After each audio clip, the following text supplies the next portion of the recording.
Welcome to Brainfluence. I'm Roger Dooley. Today's guest has been on the show before, but for a rather different purpose. Kevin Kelly is the co-founder of Wired and is best known for his insights about technology and how it will shape the future. His last visit was to discuss the ideas in his book of predictions, The Inevitable. Today, Kevin joins us to look in a rather different direction, the past and the present. His new book, or actually 3 oversized volumes in a set, might just crush your IKEA coffee table. The set is called Vanishing Asia and includes over 9,000 photos spread across 1,000 pages. Welcome to the show, Kevin. Oh, it's my pleasure to be here. Thank you for having me on. Yeah, Kevin, you've compiled these photos over, I guess, 3 decades plus.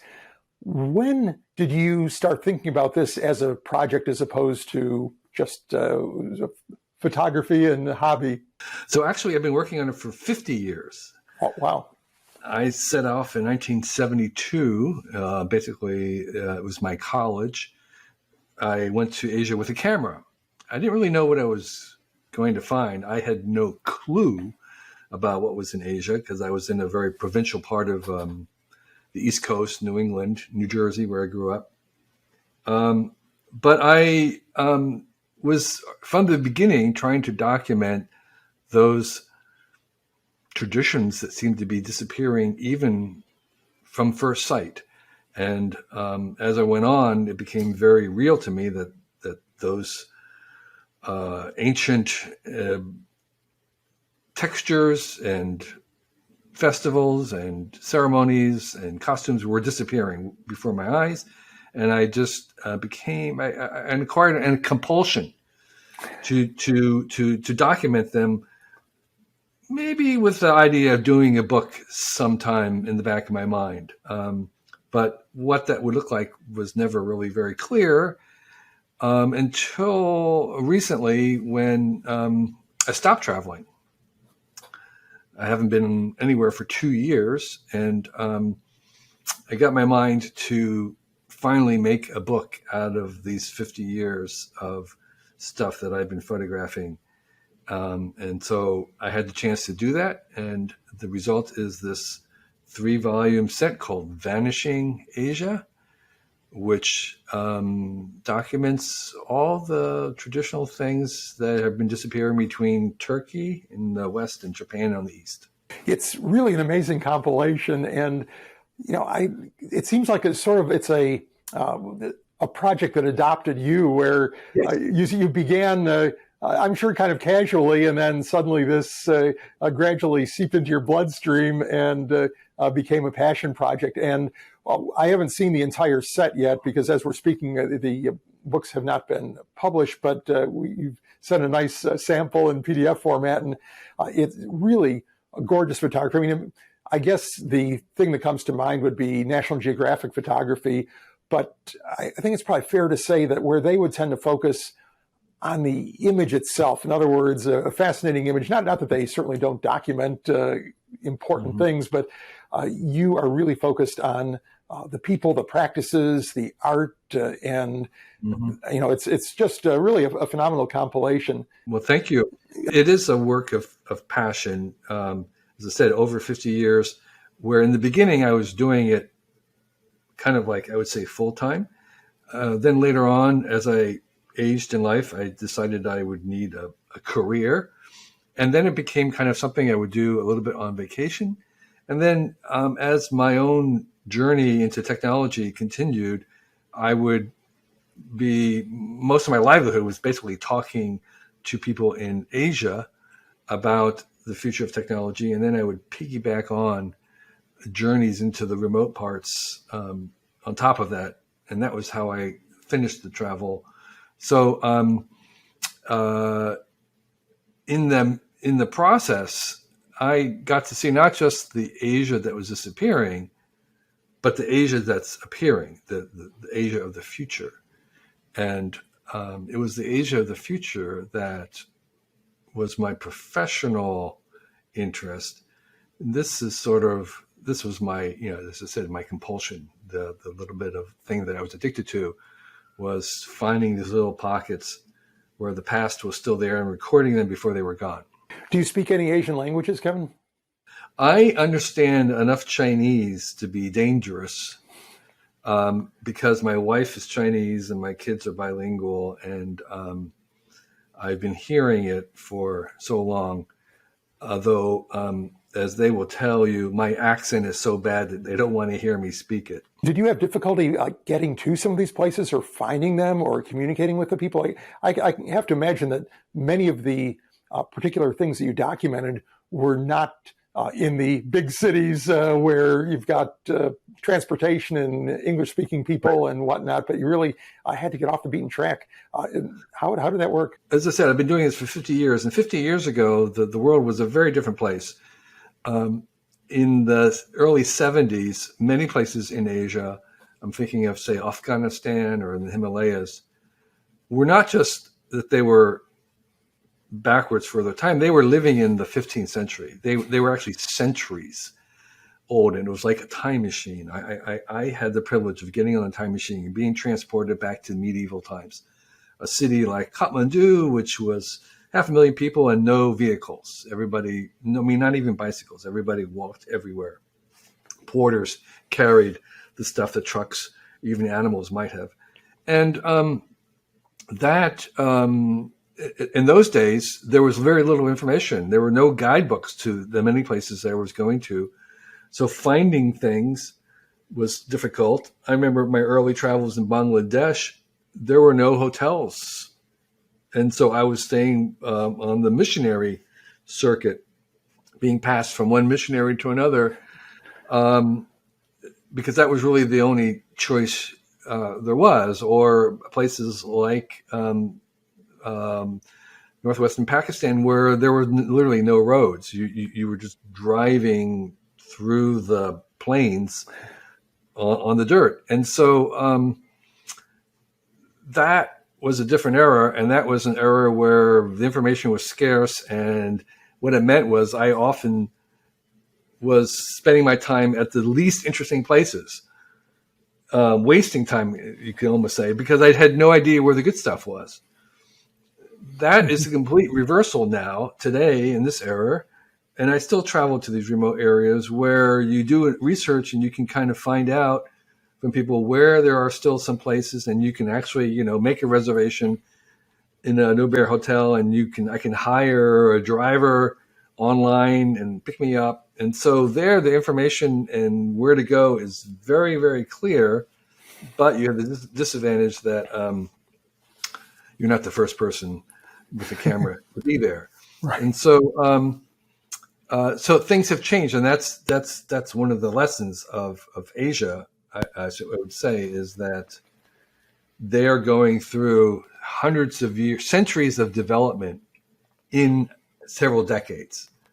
So the U.S., United States, where I'm from, was a third world country in 100 years ago. I mean, by any measure that we would use, the number of people who had electricity or indoor plumbing was very, very small. But we took a century to go through this, and a century before that to arrive where we were, and China, places like that, are doing it in 20 years.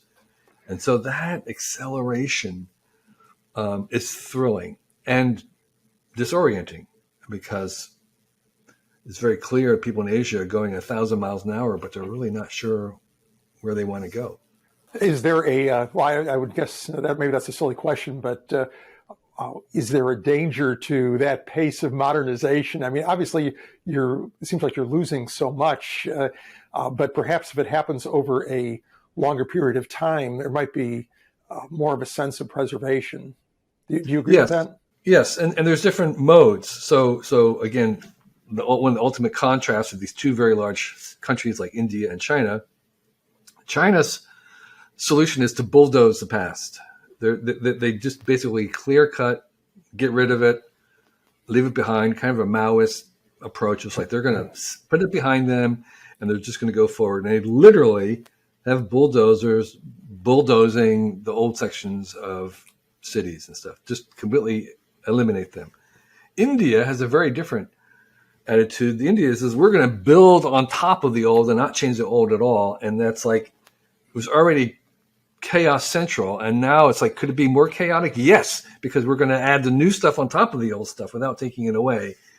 And so you have this sort of the thing where the old is preserved in a weird way of being built on, but it's like totally crazy, and there's some kind of an energy in there, and they do keep the past, but that's the that's the other polar opposite in terms of the approach about the past.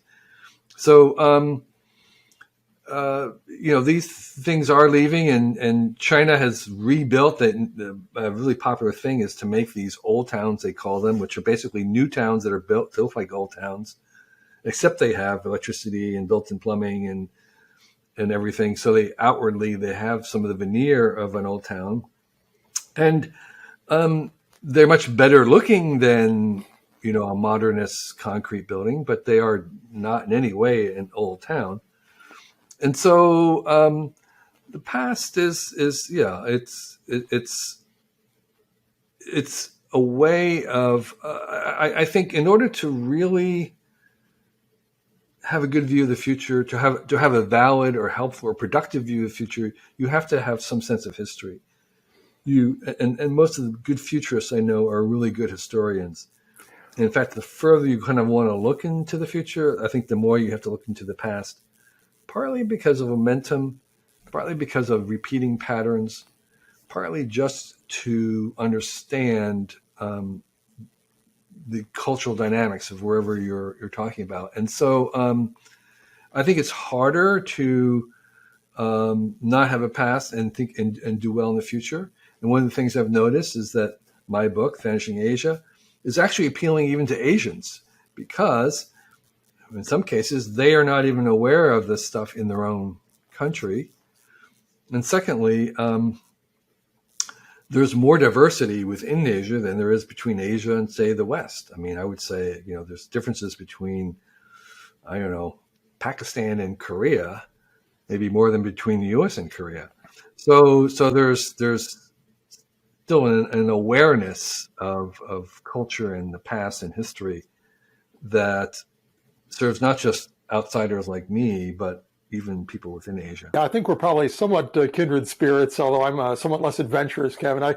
For about, 10 years or something, I was chairman of our little Indiana City's Historic Preservation Commission, where we tried to preserve some of the significant structures. Now, we had nothing that went back centuries, but we did have some rather interesting and occasionally historically significant structures.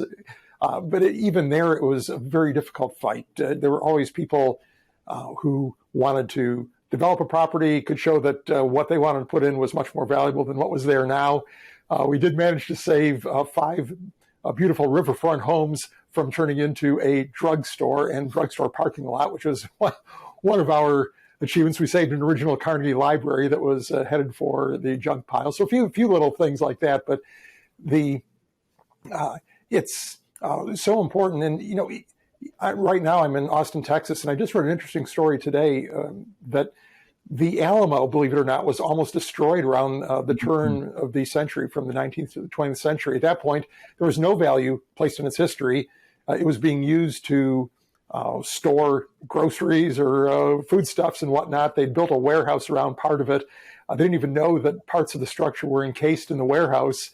And one woman in the early 1900s kind of stood in the way of progress. She actually locked herself inside until finally they decided not to tear it down immediately. And ultimately now it is practically the symbol of Texas. It generates 1 million or 2 million visitors a year, and people value it for its history. But to think that just a little more than a century ago, it would have been gone had it not been for the effort of one single person. So it's pretty scary. Yeah. I just wanted to though indicate is that this stuff that I'm documenting in this book, Vanishing Asia, I am actually not trying to preserve it. I'm not trying to. I'm not nostalgic about it. I understand why it's going, and that's fine. I think there's a cost to all those kind of old ways of doing things that may not be worth paying now, and so I'm perfectly happy to have them behind us. It's just that I don't want us to forget about them, and that we should understand that they are design solutions that may still have some meaning that can be renewed into the future.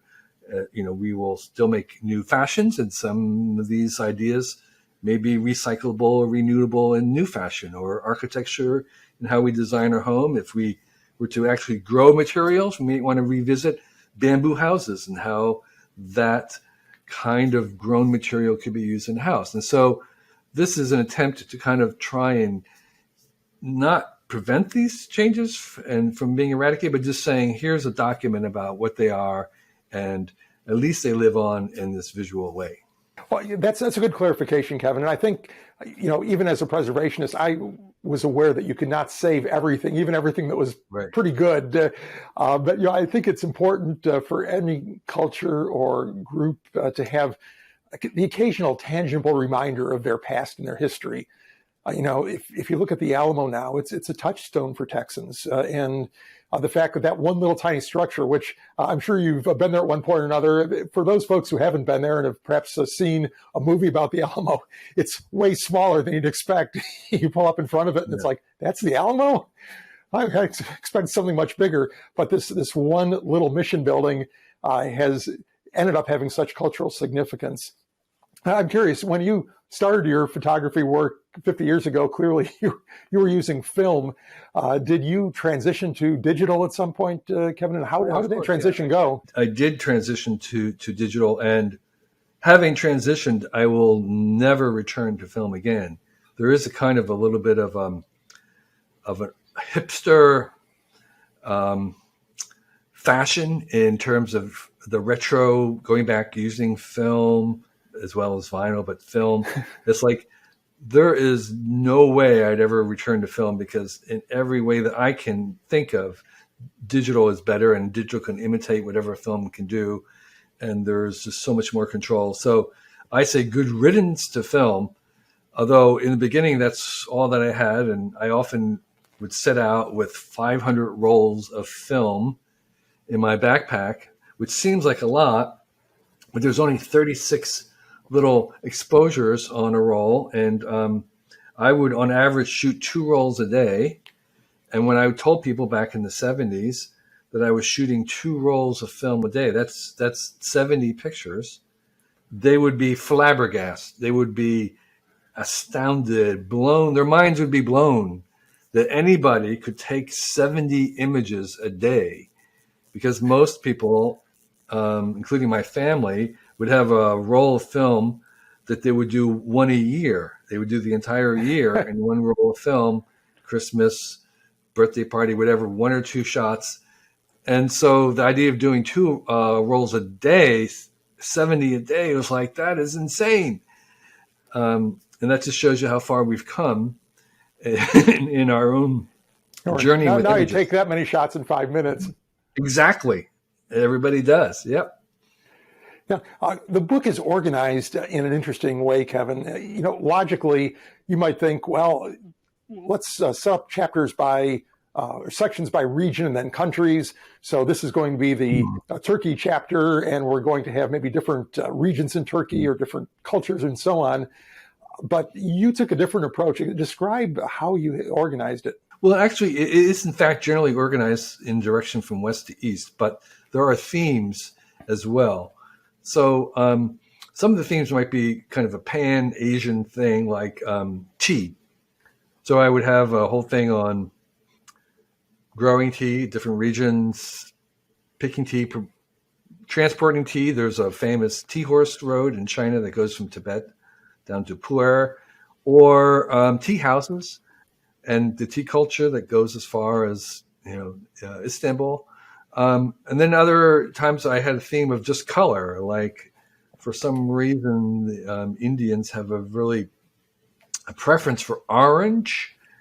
They love orange. There's a particular orange that's throughout the country, and I would just kind of have orange things together as a theme. So there's visual collections I would do of baby carriers or street graphics from hand-painted signs. And so in addition to the general drift of a direction from west to east, there are also all these themes. And part of it is to show this diversity and this otherness. I call it otherness, the value of having other ways of approaching things.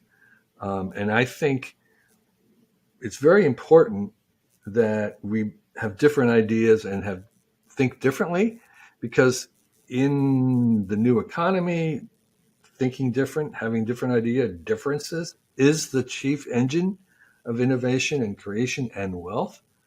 And when we are all connected together with our phones 24 hours a day, it becomes harder to have a different idea.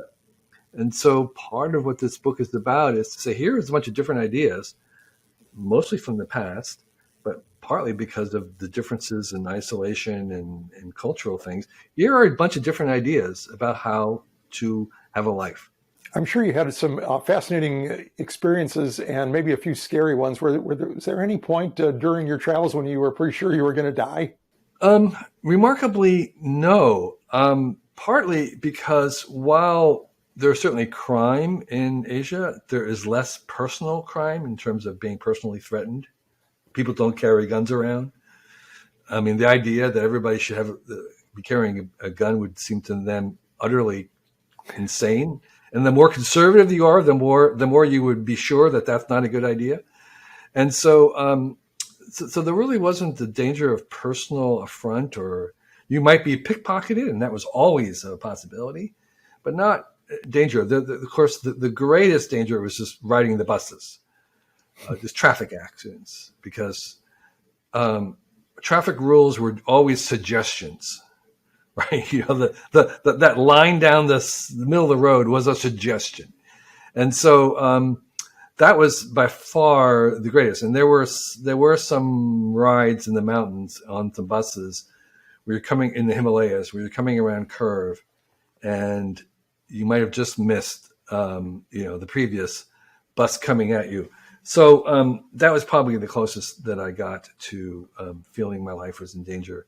Would have been, and it was not an idle threat, because every week there's a report of a bus falling over the edge somewhere in Asia.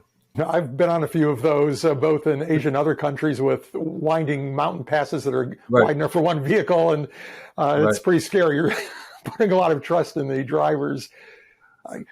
The pandemic changed things for a lot of people. I don't know if that was part of what drove the creation of this book, that you had to stay put for a while. But when we last spoke, we talked about some of your predictions for the future from The Inevitable. And how has anything changed? Has the pandemic changed things in any way that you can see, that you say, well, okay, I thought this, now I think that, or this is going to move much more quickly or much more slowly? Yeah, I mean, I think everybody was surprised, I believe, about how fast people adapted to this remote work. Even though people like us and myself who had worked that way before, we're not really surprised, but we understood the resistance to it and hesitancy. And that kind of evaporated once people were forced to do it, and they understood that it wasn't that bad. You actually could get work done. Some people became more productive in many ways. And so that was, I would say, a collective surprise, although I don't think I was surprised, but it was collectively a surprise that it was adopted so quickly, and partly because there was not much choice. The other thing that I think that I was surprised by, it wasn't technological, but I was surprised by the degree of the anti-vax sentiment accelerating the way it did. And obviously it's political, but it's not entirely, because it does happen in other countries. But just that was sort of caught me off guard. I would not have believed that would have gotten to the depth that it got to. I think one place that maybe I changed my mind, or I'm still changing my mind, is the notion about whether masking will become a norm. And it seems like it's possible that we might keep that up in the way that the Japanese say, Mm-hmm. have a society in the urban areas where masking is the norm for many people. And that's possible that could spill over and we could find some degree of normality with masking in as part of the general environment. I'm not saying all the time, but it might become the norm in some ways. So probably a pretty good place to wrap up, Kevin. How can people find you and your ideas and your new book? Vanishing Asia was fortunate to have a Kickstarter campaign to crowdfund it, but it is now going to be available on Amazon. It's listed on Amazon. If you do Vanishing Asia, you'll find it. You can order a copy. Again, it's 3 volumes, 27 pounds. It's huge, 1,000 pages. Well worth the price. And not right here, but down here, I'm in the middle of a 2-story library, and I have every photo book about Asia ever printed. I have lots of other photo books and art books, and I can say that this book is like no other book. Well, from what little I've seen, Kevin, that's definitely true. And we will link to the book on the show notes page at rogerdooley.com/podcast.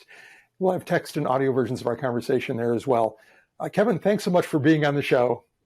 It was a real delight. Thanks for the great questions. It's always a wonderful time to chat with you.